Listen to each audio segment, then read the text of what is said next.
It's that time again. The annual conference of the American Society of Ag Consultants, otherwise known as ASAC, is going to be held in Fort Myers, Florida, this November 4th and 5th.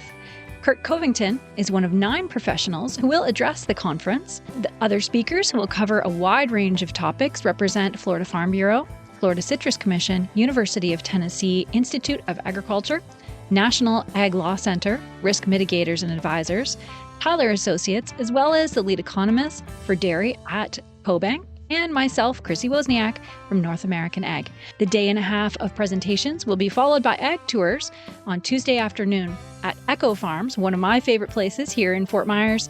Attendees will experience farming at its most creative, with unique demonstrations, plants, and techniques being used to help farmers and urban gardeners in developing countries. A second tour at Echo will showcase simple technologies that can improve food, water, and shelter for millions of people. A third tour of a hydroponic grower is also being planned.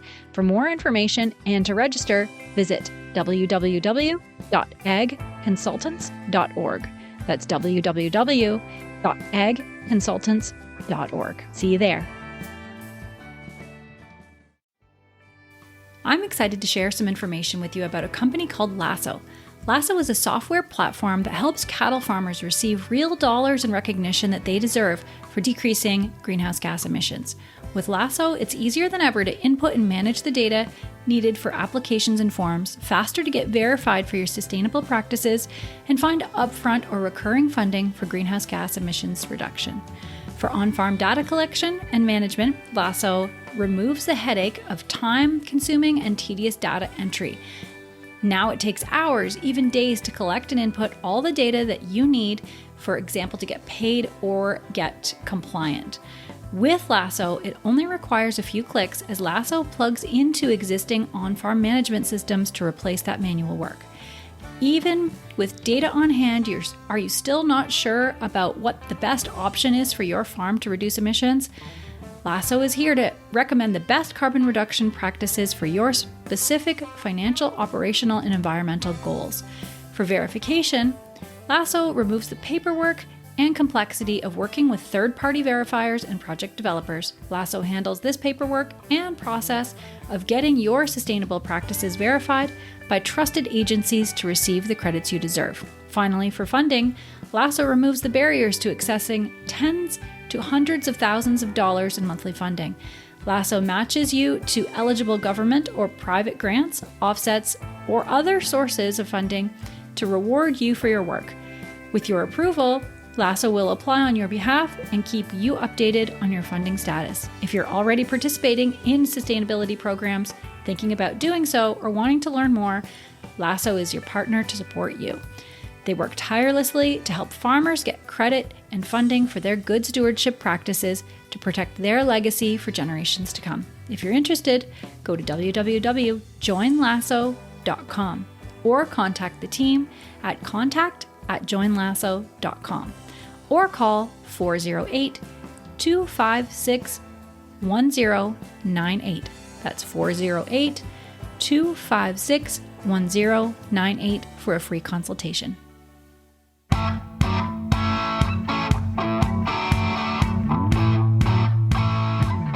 Welcome to North American Ag Spotlight. I'm Chrissy Wozniak. My guest today is part of an ag tech company who equips existing fleets with autonomous technology. Bluewhite is headquartered in Fresno, California, with R&D taking place in Israel. It was founded in 2017 with the vision to bring sustainable innovation to growers worldwide. From San Francisco, I would like to welcome Bluewhite's Chief Business Officer, Alon Ascher. Welcome, and thank you so much for your time today. Thank you very much, Chrissy. Pleasure to be here with you. Yes. Nice to meet you.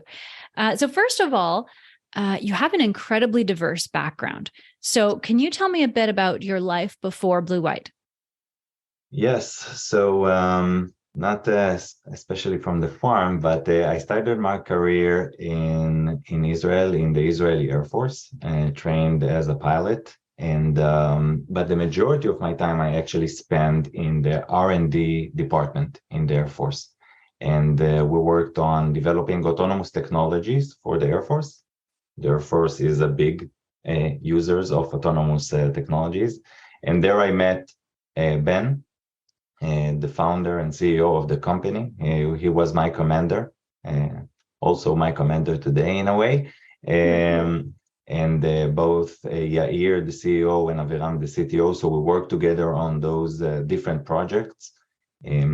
So after my career in the Air Force, I worked in different startups in Israel. I did some consulting work on autonomous technology with the government. And I joined Bluewhite in 2019 to actually establish our autonomous farm vision and opening our operation in the US. Oh, that's great. And it's an interesting background. Obviously, it's not typical of people in agriculture. Usually you grow up on a farm. So I think that's really interesting. So can you tell me about the early days of Bluewhite, about establishing a foreign Israeli startup in the US? Yeah, sure. So we worked on various projects, but I understand that the agriculture can utilize those technologies that we built for the Air Force in ag in a very meaningful way. And the majority of the Israelis companies understand that the commercial market for those technologies is not Israel. Israel is relatively small. So we travel a lot and have different projects in different parts of the world, in South America, and we came to the East Coast and the West Coast to really discuss with growers, discuss with local vendors how we can leverage this technology correctly.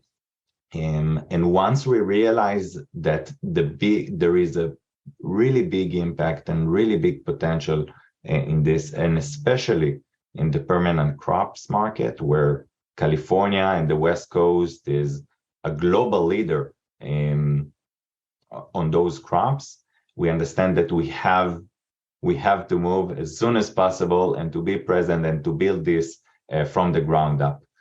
So in 2020, we established the US subsidiary. We decided to do it in Fresno, in the Central Valley, like the heart of the permanent crop area. I moved with my family. It wasn't an easy task to do, but we as a company understand that you have to be there, you have to see it in the eyes to build a relationship. And since then, we work closely of building a local community and team to work on this together. Once it's established, it's still, working in 2 different time zones with a very diverse team. We have around 80 engineers in Tel Aviv, in Israel, and around 60 people here in California. Wow. Working together around the clock, day and night, to create something effective and to create an impact. Wow. And are there similarities between Israeli military autonomy and ag autonomy? I'm assuming, like, as you said, that there are. And what can be learned from Air Force autonomy? Yes, definitely. I would say 3 main things. First of all, the environment. Working in an environment with a GPS denied environment and very dynamic off-road environment. So this is topic number 1. Second is having multiple vehicles working in the same area that you need to sync with them, multiple autonomous vehicles that you need to sync with them correctly to be effective. And the third would be the need to simplicity, right. Really simplify a very complex technology and operation to any operator. Okay, so in the Air Force, we developed those technologies, very expensive and very complex to work in any environment without GPS, without RTK, those technologies that a lot of robots are using today. And we implement the same technology here on our tractors. When you drive up and down an orchard, you basically don't get GPS reception, RTK reception, cellular reception. So the technology that we use to navigate and drive those vehicles coming from the same elements of sensor fusion, of redundancy, of having different data sets, kind of like asking together, am I doing the right thing? Am I positioned in the right location? So this is a very core element of our system. And the multi-vehicle thing, especially in permanent crops, you have in one farm maybe 2 to 20 tractors working together, spraying up and down the roads and at night, and they don't necessarily see each other and can synchronize. So you need this fleet management aspect. So the same very complex fleet management we build for the aerial vehicles, the core of it is implemented in our Compass, the fleet management, the Bluewhite fleet management software. And the simplicity side, the Air Force has a big topic of trying to move from 5-6 year trainings for F-16 pilot to maybe 1 year training to a UAV operator, unmanned vehicle operator. And now we worked on simplify that even more to like just few weeks of an operator to be effective for the Air Force. And the same thing we're trying to do here. The farmers, we want to use the current local farming team. We don't want to bring software engineers to operate this complex technology. And we pay a lot of attention and effort in Bluewhite on simplify everything related to the autonomous operations. So I would say those are the three main correlations. Yeah, that's some really good points. And I know one of the kind of the barriers to autonomous vehicles has been that there's no service in the country, right? So that's really interesting that you've found a way around that. Yes, we were, coming from Israel, we thought in California, with the Silicon Valley and all those great places, the infrastructure will be perfect. Yeah. And then you just drive a half an hour away from the city, from Fresno, from LA, and you realize there is no service. And the majority of those farming areas are basically off the grid in terms of connectivity, RTK, and so on. So we really needed to find something that can work and can work and everywhere. And you need to implement a lot of technology on the robot itself, on the tractor itself, to make it safe and reliable to operate on his own without reliant on an operator that will tell him what to do every step of the way. For sure. And you recently made the prestigious International Agri Center Top 10 with Bluewhite Pathfinder. So congratulations on that. Thank you very much. Can you tell me about Pathfinder and really, like, as you're saying, it's revolutionizing the industry? Yes. So Pathfinder is our aftermarket autonomous kit that can be installed on any existing tractor. One of a very important thing in our value proposition is we try to leverage and utilize the current asset that you have. I don't want to come and ask from you to change all your equipment and buy all these new things. I want to take what you know that works for you, the tractors, the implements, and so on, and just elevate them to be more productive and profitable. So the kit actually has ability, we call it a low-level control, to control the tractor like a human driver would do. Steering the wheel, hitting the paddles, operating the different systems, the PTO, the hydraulics, the three-point hitch, and so on. On top of the low-level control, there's a perception layer, multiple sensors, cameras, and LiDARs. LiDARs, 3D sensors with laser, inertial units, and so on, that actually they serve as the eyes of the robot. They see the world and understand what's going on. On top of that, there's real-time compute, a lot of computers that they're the brain They're calculating everything that's going on and take the decision in real time, and locally on the device. And on top of this is connecting to the implements, because it's not about driving the tractor, it's about executing the job. It's actually spraying, disking, mowing, dusting, and so on. So communicate with those different implements and communicate to the cloud. So this whole thing wrapped up together and can be installed on different tractor types, different models, manufacturers like John Deere or AGCO or CNH, work in different crops, nuts, fruit, citrus, apples, berries, and so on, Right. and multiple implements, multiple Wow. jobs. Wow, that's incredible.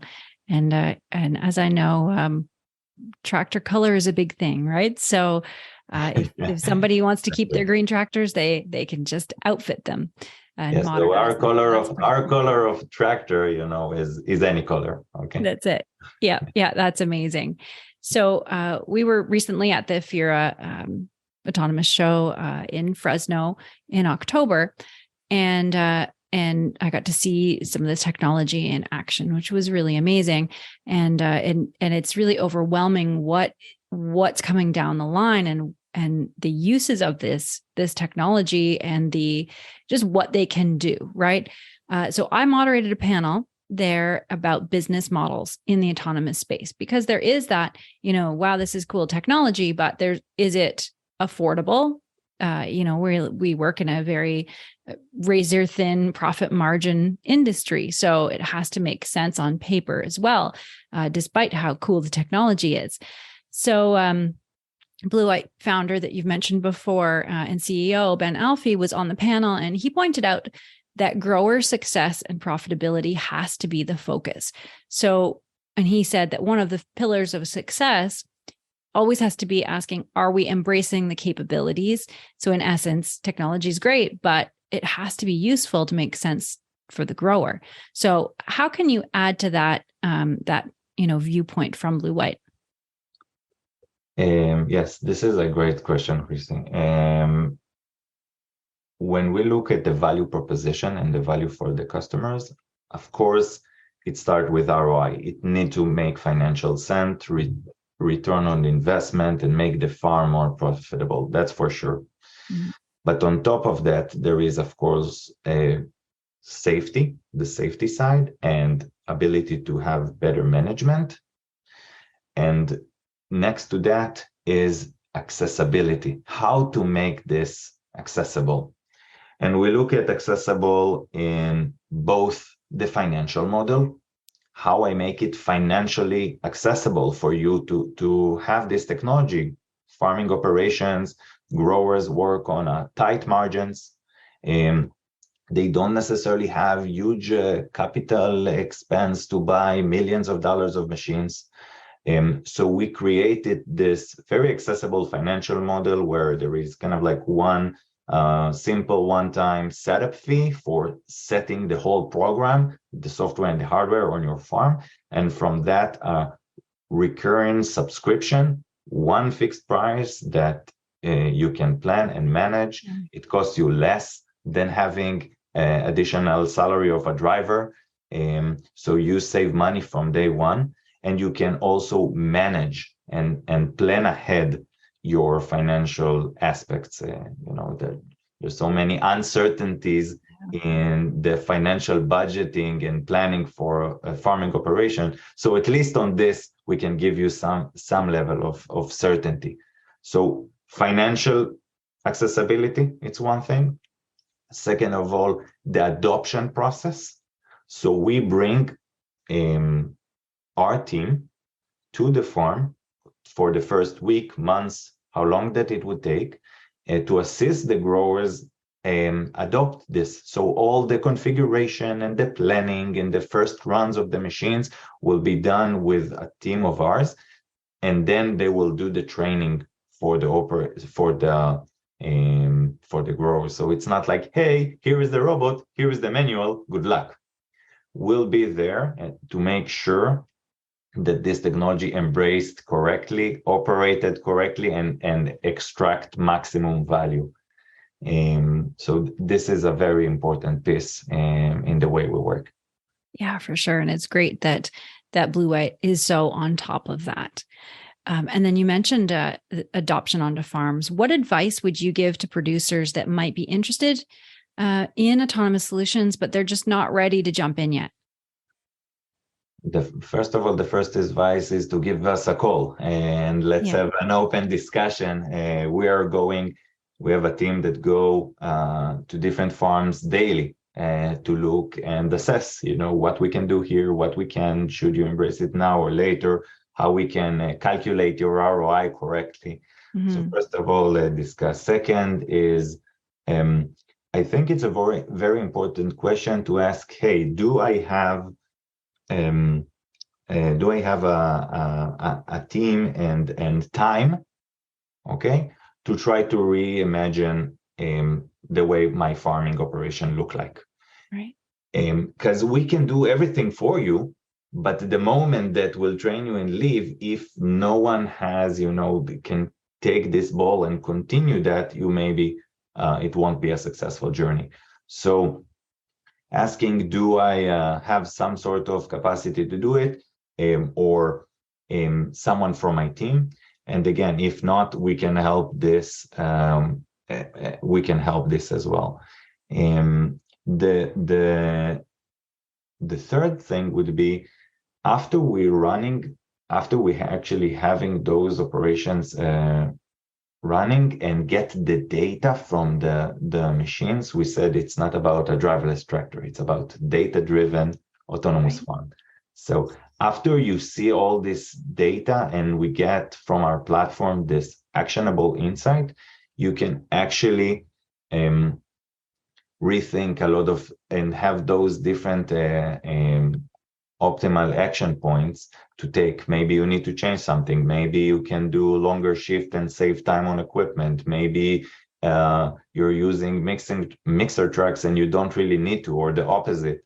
So there's a lot of things that all of a sudden you have a clear visibility of what is working and what not, and someone to work with you to assist you on optimizing this. So I encourage, different growers in different stages to just, come along and have a conversation, come and see a demos of us or different vendors and take this step forward. I think that compared to a few years ago, when maybe it was a luxury of, yes, I can make additional extra money in the end of the year, I think now it's a necessity. Right.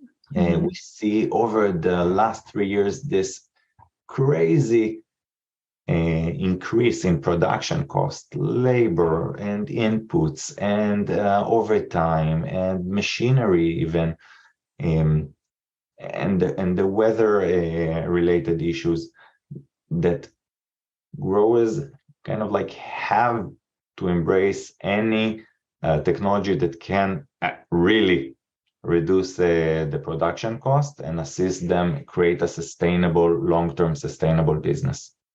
Right. Those are great points. And something that I often find a little bit conflicting.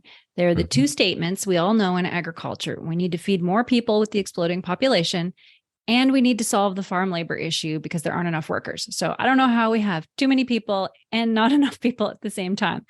But it's a curious situation. So Bluewhite has a belief that by involving community in farm robotics, it can evolve 21st century farm labor to, I guess, really assist in solving those two problems at the same time. You're 100% right. As you said, it's not that there's no people in the world or not people in the Central Valley, but there's no people that are willing to work in the farming operations. There's no, and it's not a California thing. It's not a Washington thing. It's not an Israel thing. We find out that it's a global thing. We get phone calls from growers all over the world, from China to Chile to Australia, that all have the same problem. The younger generation prefer to work in the city in more advanced technological jobs, maybe less physical, less repetitive. And let's be honest, I after Bluewhite, starting in Bluewhite, I spend a lot of nights having driving a tractor for 8 hours, 10 hours at night, spraying, operating our machines within and from outside. It's not super fun when you can do something else. So we see this technology not about, let's create a zero people farm or something like this. It's not practical. Right. It's actually, let's elevate the current people that we have. We might need less people, or we can do more. We can split the same people for 2 shifts, for example, and farm more acres, or do it less intensely. But let's give them the tool, and let's make ag sexy again, right? Right. Yeah. To bring back all this younger generation that are more tax savvy. Because now being coming to an orchard field to be a robotic field operator is much more compelling, and we see this rather than to be a tractor driver. So we really see and work with those local communities all over the West Coast on embracing and educating and training them to use this technology, to be involved in this robotic revolution, and kind of like bring this, as you said, those many people, bring them back to farming. I think this is the biggest impact going on here. Yeah, that's a great answer, and really insightful too. As everybody wants to be glamorous, but then there's also a push to go back to the farm, and it's really cool that can kind of mesh now. So yeah, I think we have great stories about growers that finish the first engagement with the system in tears, saying, this is what I needed to bring my son back to the family business. Wow. Yeah. It's like everyone left me. I'm here on my own, kind of like the older generation, and it's so exciting that now everyone would like to take a part in this. Mm-hmm. Yeah, that's so cool. And another thing I noticed at the FIRA conference that really made me happy was to see the collaboration between companies. And, in the last, my whole career, you don't really see that at normal trade shows. It's more like, don't look at my product, don't, but it was very different to see everyone kind of sitting and sharing, and collaboration in ag tech has undoubtedly sped up the timeline of bringing this new technology to market. So what importance do you put on collaborations, and who are some of the partners you're working with? This is a great question, and I think it's straight to the point. There's the problem and the need is big, and the problem is so complex that there is no one vendor that can solve everything. Right. And the best way to bring good product to the market is to collaborate complementary solutions. So, for example, we're heavily focused on the autonomy piece. We're not doing agronomical crop analytics, for example. Our cameras won't tell you if the apple is ready and what is the yield required to this, because this is a whole new technology, a completely different science personnel teams, and there's different companies that doing that much better and for many years, and it's better to collaborate with them. Now this robot, our robot, is running down the fields for every day, and he can generate the data for this company to create the yield prediction, or disease recognition or whatever. So here I will, we're really try to focus on what we're doing best and collaborate with it's on the crop science aspect. It's on the smart implement aspects. It's on general data fleet management. So we work with various company, Israeli, international, local from the West Coast, to actually bring the best technology for growers. And you're right, it have to be like this. Mm-hmm. Because there's so much to do, converting those offline farms to fully online, data-driven, everything. It won't be in a snap, and it won't solve by one machine. It's a complete ecosystem. Yeah, that's incredible. So what do you think lays ahead for autonomy? Where are we going? So I think we're now seeing, also for us, but for others, like the initial commercial phases where you see very good products that can be multiplied in hundreds and thousands, and they're more than a POC, or a trial. You actually go to a farm and you see vast adoption. You see dozens of vehicles running in the farm and actually getting, real dollar, real ROI. And this will bring more and more people to the adoption places. So we work now on this, on scaling it up, bringing more clients in, and also having larger percentage of the fleet to autonomous to create this transition. I would say that geography-wise, the majority of the companies are focusing kind of like the main markets with the biggest pain points. So California, Washington, like all over the West Coast, Australia, some locations in Europe. But as this autonomy will be even more advanced, more simplified, lower cost, it could be expand to more and more geographies. Also geographies that maybe the problems are less severe, I would say. People will still adopt this. This is one. The second, we work with machinery dealers, for example, that all their life used to sell John Deere or New Holland or AGCO equipment. Mm-hmm. And now we also elevate them as being the new type of a dealer, right. and to provide those services and this support. So I would see that autonomy would affect a lot of different part of the supply chain, I would say, not only the farmer, but also the guys that used to serve him and support him and provide him different services. So we really see we're actually seeing those impacts in the day-to-day.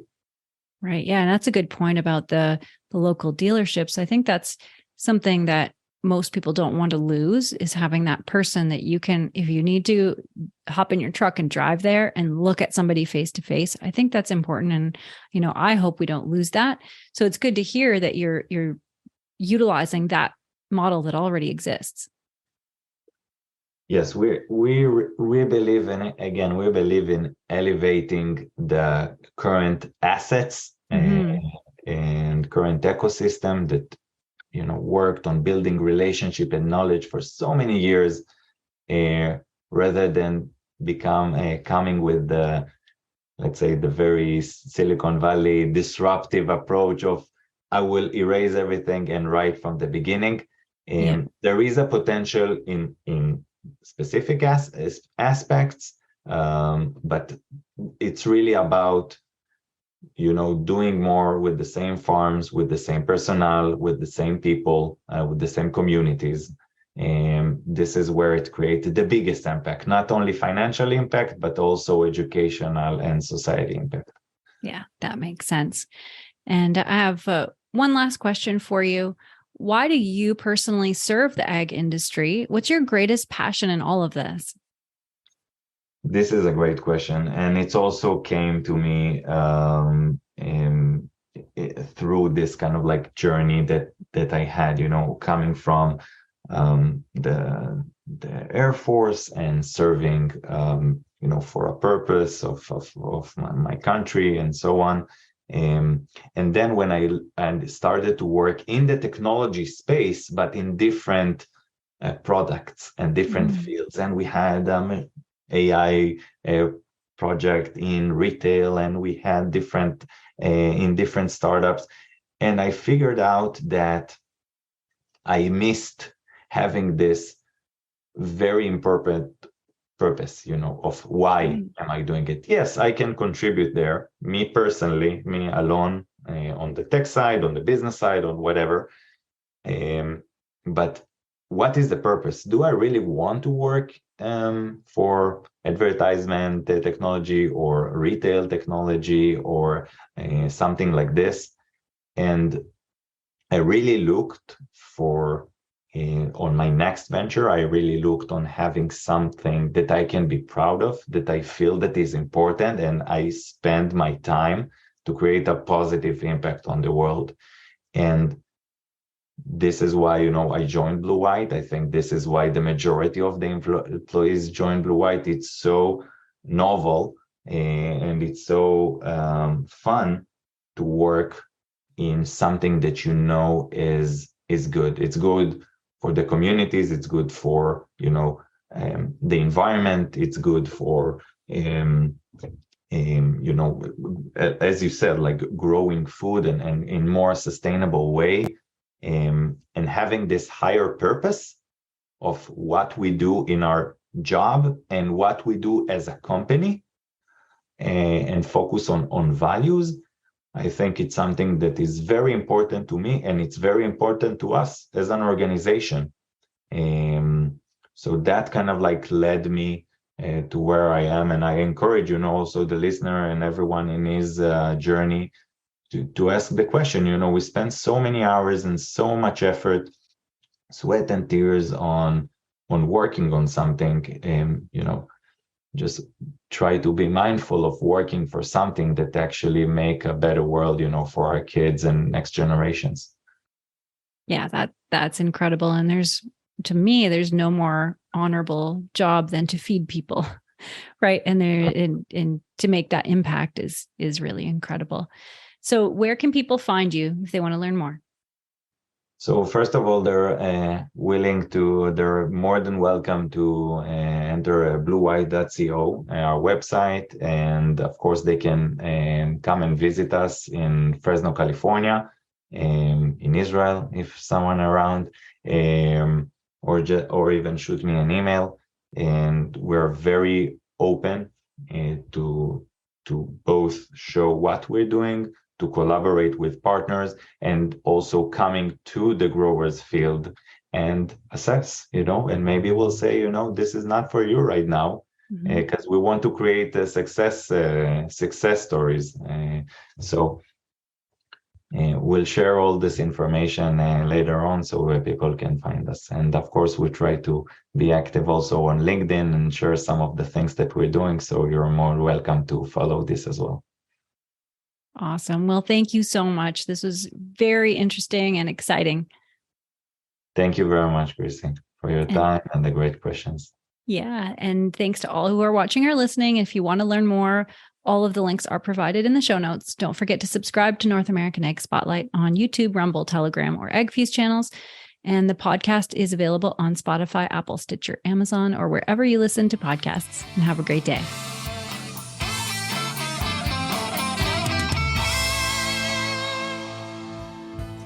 Thanks so much for listening to today's Egg Spotlight episode, where we put the spotlight on people and companies doing great things for the agricultural industry. Don't forget to subscribe on Apple, Amazon, Spotify, Stitcher, or on your favorite podcasting platform, and give us a 5-star review. You can also follow us on YouTube and Rumble to see the video version of Ag Spotlight. Also, head on over to NorthAmericanAg.com to subscribe to our Industry Connect update newsletter. If you're interested in advertising opportunities, email us at connect@NorthAmericanAg.com. Thanks for listening.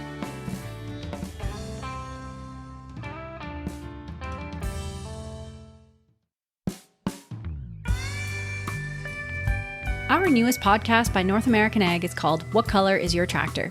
The stories behind the ag brands you love and the ag brands you love to hate. Hosted by me, Chrissy Wozniak. We take a deep dive into the companies that have built modern agriculture. Subscribe on your favorite podcasting platform. Go to whatcolorisyourtractor.com. Available on Apple, Amazon, Spotify, Stitcher, or wherever you listen to podcasts.